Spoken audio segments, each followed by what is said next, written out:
Cryptography Fundamentals 3, Elliptic Curve Fundamentals. In a previous podcast, I outlined the usage of discrete logarithms in the form of a is equal to g to the power of x mod p. Unfortunately, we now need relatively large prime numbers to make sure that it is not possible to discover x from a, g and p. This slows down the creation of the discrete log value. One method which has been used to replace them in some applications is to use elliptic curve points. Later in the series I will explain how elliptic curve cryptography actually works, but in this one we will look at the fundamentals of elliptic curve points. So what is a group in elliptic curve cryptography? Well, with this we map one group of points to another with a one-way function, and which it should be difficult to reverse or find the method we have used to perform the mapping.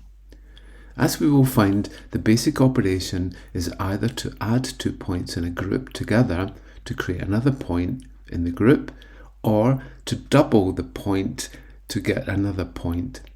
With these simple operations, we should be able to perform point multiplication. The method of ECC was actually created independently by Niall Koblitz and Victor Miller. So how do we create this mapping? Well, a basic elliptic curve has the form of y squared is equal to x cubed plus ax plus b. So for a equal to 0 and b equal to 7, we get y squared is equal to x cubed plus 7. If we take x equals 1, we get y squared is equal to 1 plus 7, so that y squared is equal to 8. Thus, y will be the square root of 8, or which is 2.82.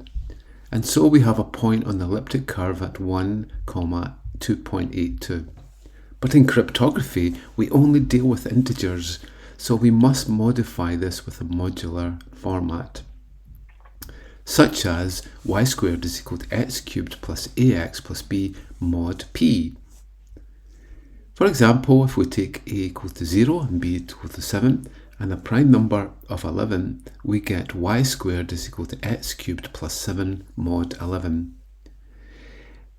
The possible points from this are 2, 9, 2, 2, 3, 1, 3, 10, 4, 4, 5, 0, 4, 7, 6, 5, 6, 6, 7, 3 and 7, 8.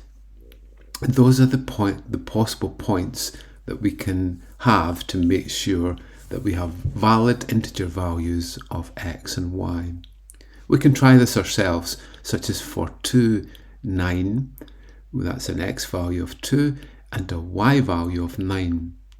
Let's take a value of 9 squared mod 11 is equal to 4,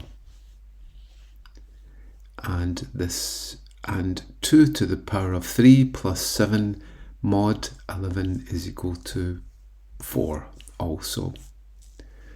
So this has proven are the points that we can have.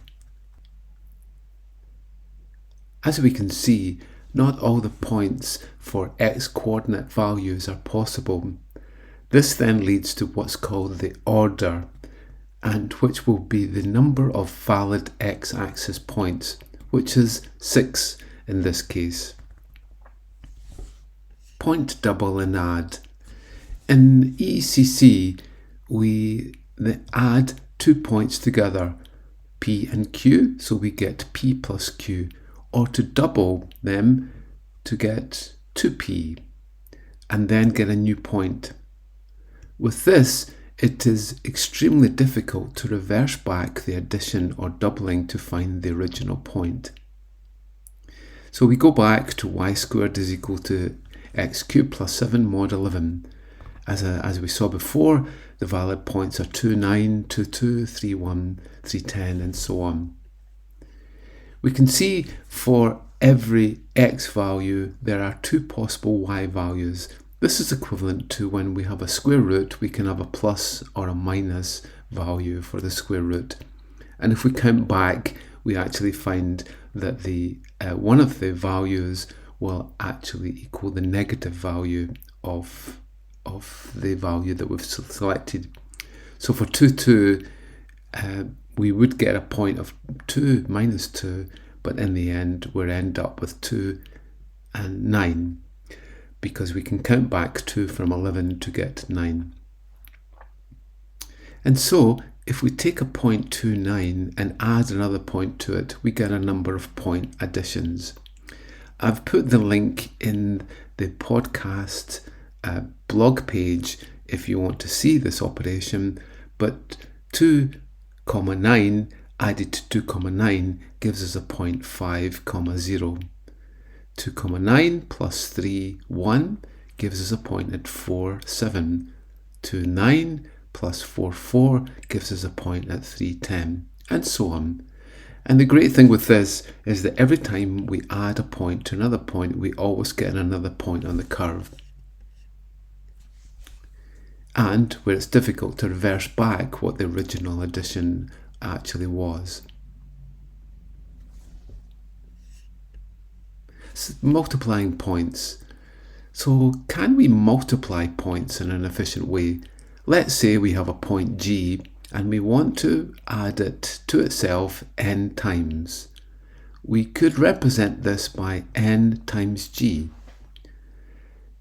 It was Peter Montgomery who solved this problem of multiplying points with what's called the Montgomery ladder, and is a highly efficient way of computing n times G.